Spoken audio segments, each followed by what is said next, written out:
Vasco D gamma एक famous explorer था। वो पुर्तगाल देश से आया था। पुर्तगाल यूरोप के साउथ वेस्ट में है। उसका जन्म साल 1460 के आसपास हुआ था। यह बड़े एडवेंचर का टाइम था। कई नाविक नई नई सीज एक्सप्लोर कर रहे थे। वास्को डी गामा बहादुर माना जाता था। वो समुद्र में एक स्किल्ड नेविगेटर भी था। उसकी फेम का रीजन इंडिया था। इंडिया बहुत अमीर जगह थी। ये अपने अद्भुत स्पाइसेस के लिए फेमस थी। पेपर, जिंजर और क्लोव्स जैसे स्पाइसेस वहां उगते थे। यूरोप में लोग इन स्पाइसेस को बहुत पसंद करते थे। इनसे खाने का टेस्ट बहुत बढ़ जाता था, लेकिन स्पाइसेस लेना बहुत मुश्किल था। लैंड जर्नी लंबी और डेंजरस थी। यूरोपियन किंग्स को सीधा समुद्री रास्ता चाहिए था। पुर्तगाल के किंग का एक बोल्ड प्लान था। उसका नाम किंग मैनुअल द फर्स्ट था। वो चाहता था कि उसके नाविक समुद्र से पूरा रास्ता तय करके इंडिया पहुंचे।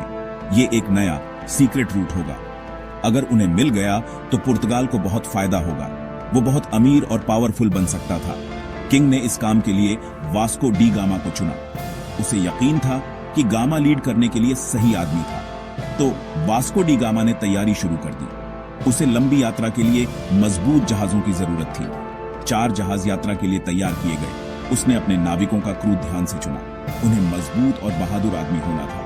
उन्होंने जहाजों में खाने पीने का सामान भरा जो कई महीनों तक चले। वे मैप्स और इंस्ट्रूमेंट्स भी ले गए। ये उन्हें अनजान महासागरों में रास्ता खोजने में मदद करेंगे।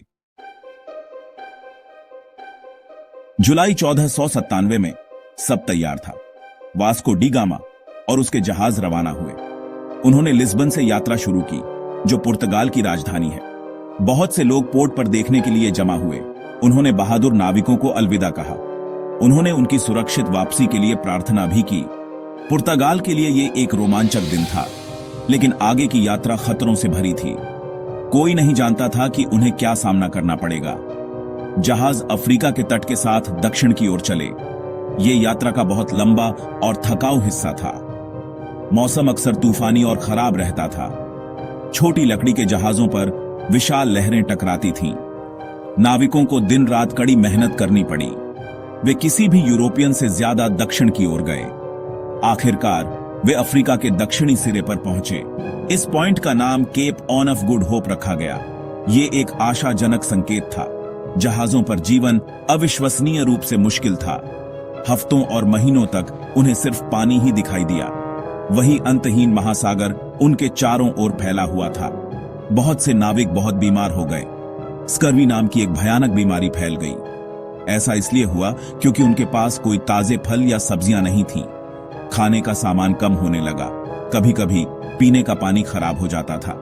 कुछ आदमियों ने उम्मीद छोड़ दी और वापस लौटना चाहा। Cape on of good hope को पार करने के बाद वे उत्तर की ओर चले। उन्होंने अफ्रीका के पूर्वी तट पर यात्रा की। यहां की जमीनें यूरोपियन लोगों के लिए नई थीं। मलिंदी नाम के एक पोर्ट टाउन में उन्हें मदद मिली। उन्हें एक बहुत स्किल्ड अरब नेविगेटर मिला। कुछ कहानियों के अनुसार उसका नाम अहमद इब्न मजीद था। वो इंडियन ओशन को बहुत अच्छी तरह जानता था। वो मानसून हवाओं को समझता था। वो वास्को डी गामा के जहाजों को समुद्र के पार इंडिया तक गाइड करने के लिए राजी हो गया। अपने नए गाइड के साथ जहाज पूरब की ओर चले। उन्होंने विशाल इंडियन ओशन को पार किया। पानी पर कई और हफ्तों के बाद एक दिन एक नाविक चिल्लाया, लैंड! उन्हें आखिरकार इंडिया का तट दिख गया था। यह मई 1498 का साल था। वास्को डी गामा ने कर दिखाया था। वो यूरोप से समुद्र के रास्ते इंडिया पहुंच गया था। वे कालीकट नाम के एक बिजी शहर के पास उतरे। कालीकट इंडिया के मालाबार कोस्ट पर था। क्रू बहुत खुश था। कालीकट एक बड़ा ट्रेडिंग सेंटर था। इस पर एक पावरफुल हिंदू किंग का राज था। उसका टाइटल कालीकट का जामोरिन था। वास्को डी गामा जामोरिन से मिलने गया। वो शासक के लिए गिफ्ट्स ले गया। ये गिफ्ट्स पुर्तगाल के किंग की तरफ से थे। उसने जामोरिन को बताया कि वो शांति से आया है। उसने समझाया कि पुर्तगाल ट्रेड करना चाहता है, खासकर पेपर जैसे कीमती स्पाइसेस के लिए। जामोरिन ने उसे इंटरेस्ट से सुना। हालांकि ट्रेड शुरू करना आसान नहीं था। अरब व्यापारी सदियों से कालीकट में ट्रेड कर रहे थे। वे वहां के ज्यादातर स्पाइस ट्रेड को कंट्रोल करते थे। वे नहीं चाहते थे कि पुर्तगालियों जैसे नए लोग दखल दें। वे वास्को डी गामा पर शक करने लगे।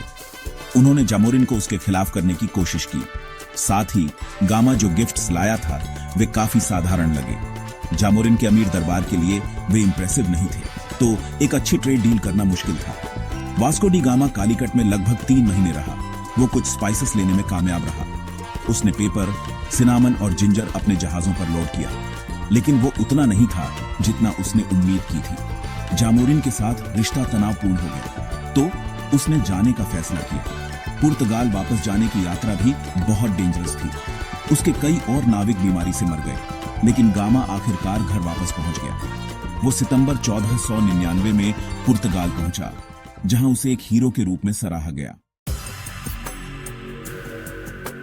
वास्को डी गामा की यात्रा सचमुच अद्भुत थी। उसने सफलतापूर्वक एक समुद्री रास्ता खोज लिया था। यह रास्ता सीधे यूरोप से इंडिया तक जाता था। यह पूरा अफ्रीका के चारों ओर से होकर जाता था।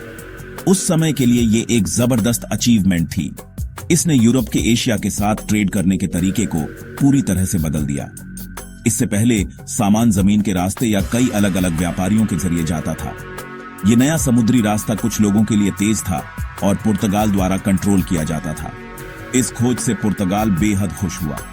किंग वास्को डी गामा से बहुत खुश था। पुर्तगाल ने इंडिया में और भी जहाज भेजना शुरू कर दिया, नए समुद्री रास्ते का नियमित रूप से इस्तेमाल करते हुए। वे बड़ी मात्रा में स्पाइसेस वापस लाए। पेपर, क्लोव्स, नटमेग और सिनामन से उनके जहाज भर गए। पुर्तगाल इस ट्रेड से बहुत अमीर हो गया। कई सालों तक इसने स्पाइस रूट्स पर राज किया। इस पीरियड को पुर्तगाल का सुनहरा युग कहा गया। ये एक बड़ी यूरोपीय शक्ति बन गया। इंडिया के लिए इस नए कनेक्शन से बड़े बदलाव आए। पहले ये मुख्य रूप से ट्रेड के बारे में था, लेकिन जल्द ही दूसरे यूरोपीय देश पुर्तगाल के पीछे चले। इंग्लैंड, हॉलैंड और फ्रांस से जहाज आए। वे सभी अमीर ट्रेड में हिस्सा चाहते थे। इससे कंपटीशन और कभी-कभी कॉन्फ्लिक्ट हुआ। समय के साथ ये यूरोपीय शक्तियां सिर्फ ट्रेड से ज्यादा चाहती थीं। उन्होंने इंडिया में राजनीतिक शक्ति और जमीन हासिल करना शुरू कर दिया। इससे आखिरकार इंडिया एक कॉलोनी बन गया, जिस पर लंबे समय तक ग्रेट ब्रिटेन का राज रहा।